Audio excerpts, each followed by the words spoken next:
من یه آدمی زنده 300 کارچر در بدنش زنی گیره چخلی میشه و او انا میخواه علام حس میکنم.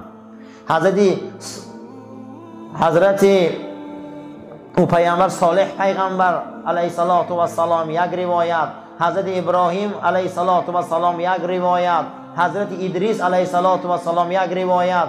عزرائیل گفتن که بیا یک بار جان مگیر گشته در بدنم انداز. وقتی گرفت حضرت ادریس گریخت، گفت چا کرد؟ گفت گمان کردم جاندار زنده را پوست کرده عزرائیل، خیالی کردم من زنده و پوستی تنم گرفتی. گفت با سبکترین مردن برای من امروز مقصد دیگر براه ماندم، من سبکترین مردن برای تو مقصد دیگر تجربه کردم، برای که به تو محبت و مهر داشتم. یعنی که هر انسان یک بار سوال ته که ما ای مردن چی میدونیم؟